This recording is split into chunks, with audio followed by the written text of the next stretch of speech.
My stepmother accidentally destroyed my late mom's wedding dress that I was saving for my wedding. When she asked to borrow my beach house for her anniversary, I agreed. Then forgot to mention the sewage backup I'd known about. Her perfect celebration was literally full of shit. My mom passed away from cancer when I was 16. Before she died, she made my Aunt Madeline promise to keep her wedding dress safe for me. It was this gorgeous vintage dress from the early 90s, with delicate lace and tiny pearls that she'd hand-sewn herself. I have this one photo saved on my iPhone where she's twirling in it, looking so happy. That photo has been my lock screen for years. Every time I look at it, I remember how she used to say, "Some things are made with love, and you can feel it in every stitch." She spent 6 months adding those pearls one by one, while watching reruns of Friends on our old VHS tapes. My dad remarried Samantha 3 years after Mom died. Well, let's just say she's always trying too hard to be the perfect wife and mother, while constantly reminding everyone how much better she is at it than my mom was. She loves posting these staged family photos on her Instagram, usually with captions about blended family blessings and a bonus mom, even though I've told her multiple times I'm not comfortable with her using that term. Last Thanksgiving, she even made a TikTok about healing broken families, using our photos without asking permission. I found out when my college roommate sent me the link. Last month, I got engaged to Levi. When I told the family, Samantha immediately started planning our wedding on her Pinterest boards. Despite me telling her I wanted something small and personal, she created this whole board called Modern Bride, Modern Life, and shared it with literally everyone in her Facebook mom group. But whatever, I could handle that. What I couldn't handle was what she did next. The dress was being stored at my mom's best friend Ivy's house, properly preserved in one of those special storage boxes. Yesterday, Samantha offered to help by picking up the dress since she was in the area and bringing it to my house. I was on a FaceTime call with my best friend Natalie when Samantha arrived, carrying the box like it was a bag of groceries. She set it down on my kitchen counter, right next to an open bottle of red wine. I remember thinking that was weird because Samantha doesn't even drink red wine. She's always going on about how she only drinks white because it's cleaner. Then she insisted on opening the box right there, even though I said we should wait and do it properly with my aunt present. You can probably guess what happened next. As she was accidentally pulling the dress out, her elbow happened to knock over the wine bottle. The entire thing spilled directly onto the dress. But here's the thing, her reaction was what got me. She didn't panic, she didn't rush to blot it or clean it. She just stood there for a second with this weird little smile before starting her dramatic "oh no" performance. It reminded me of those bad acting videos on YouTube where people fake reactions for insurance scams.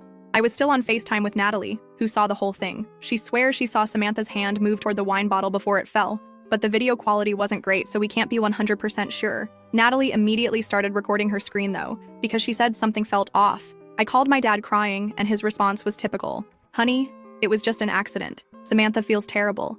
We can buy you any dress you want." He doesn't get that it's not about the dress itself. It's about the last piece of my mom that I had for my wedding day. This morning, Samantha had the nerve to send me a link to some $300 David's bridal dress with the message, "This would look so much better on you anyway." Then she posted this long Facebook status about accidents happening for a reason, and how sometimes we need to let go of the old to embrace the new. She tagged me in it, but I blocked her before I could see the comments.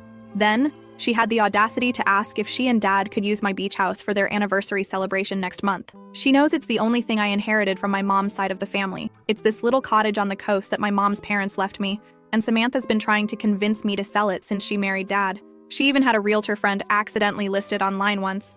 I told her, "Sure, of course," with a smile that would make her proud. Because what Samantha doesn't know is that I got a call from my handyman Joseph last week about a serious sewage issue that needs fixing. He sent me photos and detailed messages on WhatsApp showing the problems. I just haven't had time to deal with it yet. And honestly, I might be too busy to mention it to her before her big party. She's already posting about her perfect beach house anniversary celebration on Instagram, complete with rental furniture and a hired photographer. First update. Thanks everyone for the support on my last post. It really helped me get through the past few days. I've been hesitant to post this update because I wanted to be absolutely sure about what I found out. So here's what happened since then. After my last post, Ivy, Mom's friend who was storing the dress, called me sounding really uncomfortable. She said she'd been reviewing her Ring doorbell footage from that day because something had been bugging her. Turns out Samantha didn't just show up once to pick up the dress. The camera caught her doing a drive-by of Ivy's house around 8:30 a.m., circling the block twice.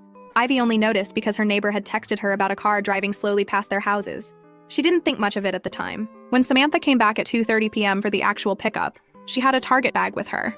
I know it's not concrete evidence of anything, but watching her carefully transfer something from the bag to her purse before ringing the doorbell just feels weird.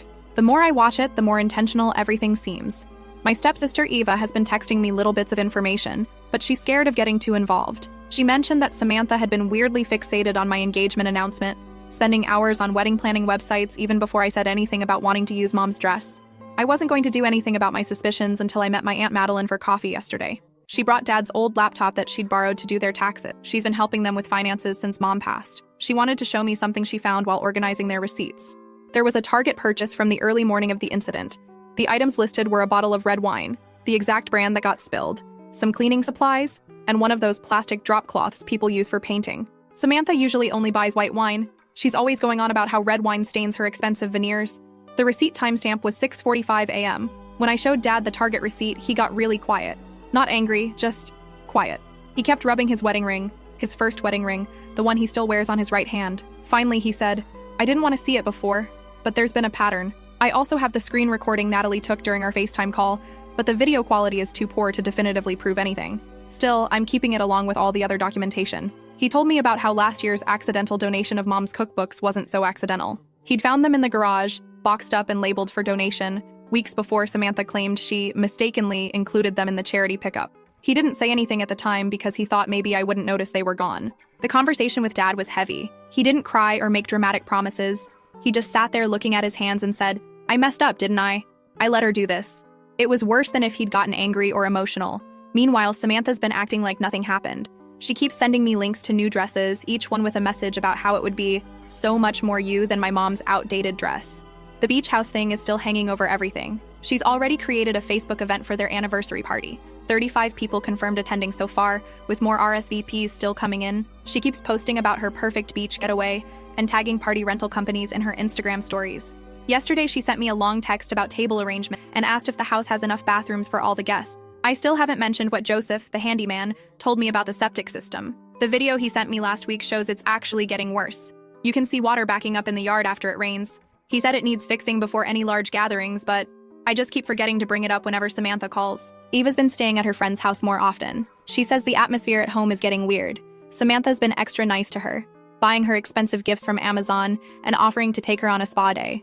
Eva thinks she's trying to keep her quiet about something, but she's not sure what. The dress preservation specialist finally got back to me today. They said the wine stain was unusually concentrated in one area, like it had been poured rather than spilled. They also noticed some small snags in the lace that happened before the wine incident, probably from someone handling the dress roughly while it was still in the preservation box. I've been looking at that last photo I have of Mom in the dress. There's this little pearl detail on the sleeve that she used to say took her 3 nights to sew on while watching old episodes of Seinfeld. That part's completely dissolved now from the wine. It feels targeted, you know? Edit. A lot of you are asking what I'm planning to do about the beach house party. Honestly, I'm just going to let things play out naturally. The septic system is what it is. Edit 2. For those asking about the dress, yes, I'm keeping all the specialist documentation. No, I'm not planning legal action. Some things have a way of working themselves out. Edit 3. Dad just texted asking to come over tomorrow. He says he found some old photos of Mom he wants me to have. Maybe he's finally ready to really talk about everything. Second update. Thanks for all the messages checking in. A lot has happened this week, and I wanted to update you all on the beach house situation. So here's where things stand. Samantha's planning what she keeps calling an intimate gathering, though her guest list has somehow grown to 35 people.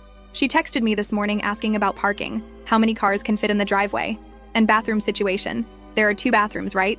That should be enough? I keep thinking about saying something about the septic system. Joseph, my regular handyman, sent me another text yesterday with a photo of the backyard after the rain. You can see the water pooling in places it shouldn't. And he said the smell is getting noticeable. His exact text, "Hey, wanted to follow up about that septic estimate. Really needs addressing before any big gatherings. Getting worse with the rain." Joseph explained that while the septic system has ongoing issues, the problems become much more noticeable during rain and would definitely be catastrophic with heavy usage from a large gathering. Dad stopped by yesterday. He's been quiet since everything with the dress, spending more time at the house he shared with Mom before Samantha.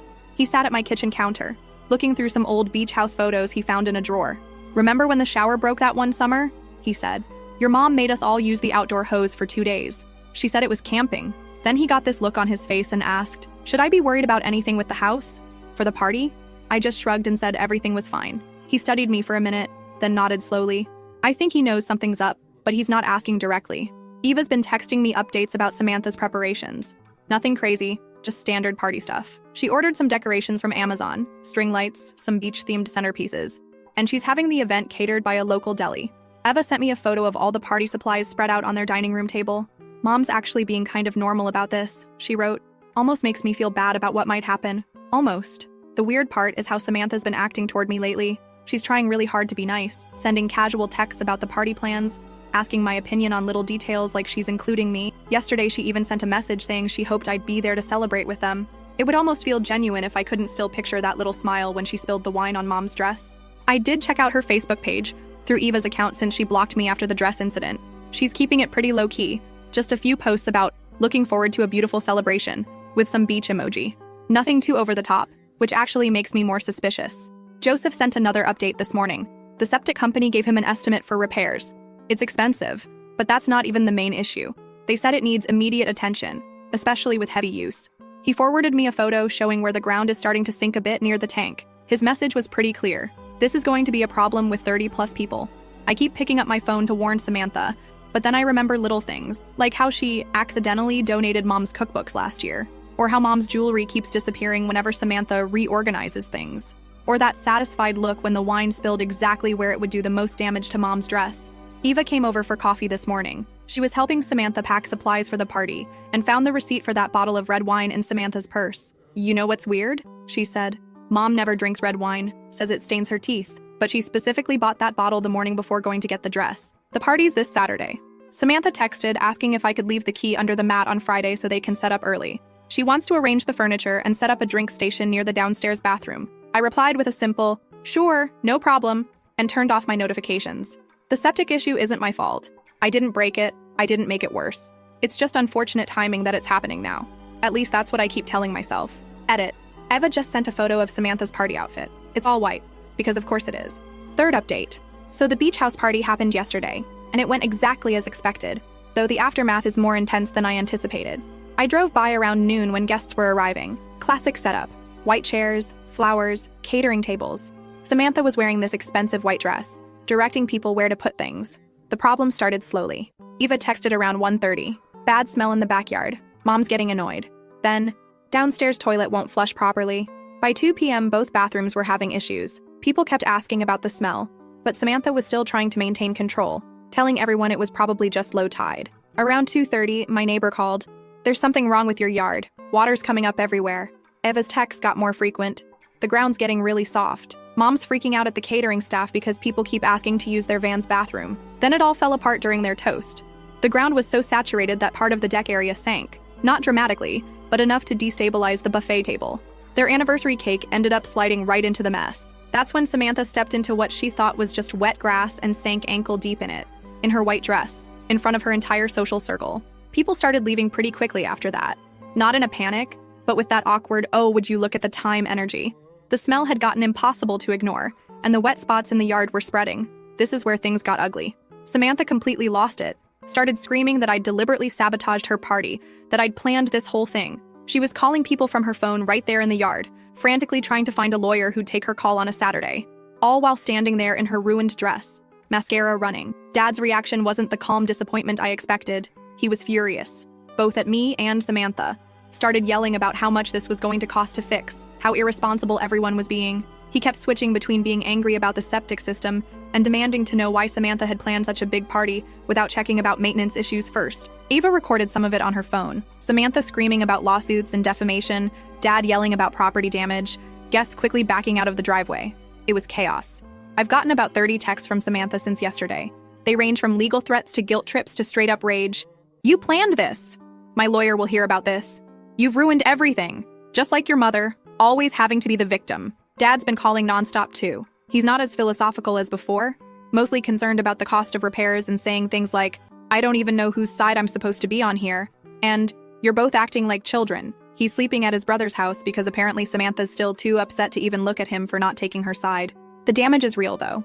The yard's destroyed, the downstairs carpet's ruined, and the septic system obviously needs replacing. Joseph sent an estimate. It's significant. Samantha's already posted in our neighborhood Facebook group asking for recommendations for lawyers who handle property damage and intentional emotional distress cases. Eva's been sending updates all day. Apparently Samantha's called every friend she has, telling them I deliberately sabotaged her party out of jealousy. She's already had 3 different contractors out to document the damage for potential legal action. I finally blocked Samantha's number after her last message. "You think you're so clever? Just wait. That beach house won't be yours for long once I'm done with the lawyers. Hope it was worth it." Last update. It's been about a month since the septic tank disaster at my beach house. I wasn't planning to post another update, but enough has happened that I wanted to share how things actually played out. The immediate aftermath was exactly what you'd expect. Samantha contacted 3 different lawyers, but it fizzled out pretty quickly once they saw Joseph's documented warnings about the septic system. Turns out, negligent property owner claims don't go far when you plan a 35-person event without asking basic maintenance questions. The repair costs were brutal, about $21,000 for the new septic system, plus another $3,000 for yard repair and carpet replacement. Insurance covered part of it after my deductible, but it's still a huge hit to my savings. Dad offered to split the costs, which led to a huge fight between him and Samantha. They're still arguing about it. Samantha's not speaking to me, obviously. She's switched to communicating through passive-aggressive Facebook posts about toxic family members and property damage. Dad's trying to play peacekeeper, which is going about as well as you'd expect. He'll call me to talk about repairs or costs, then get quiet when I bring up the dress incident. Last week he said, "I know you both did wrong things. Can't we just move past it?" Classic Dad, avoiding conflict while trying to keep everyone happy. Eva's been caught in the middle. She stays with me some weekends, but Samantha started making comments about family loyalty, so now Eva's walking on eggshells. She deleted the videos she took at the party after Samantha went through her phone while she was sleeping. The beach house repairs are finally done. The new septic system works fine, the yard's been restored, and the carpet's been replaced. The cleanup company did a good job.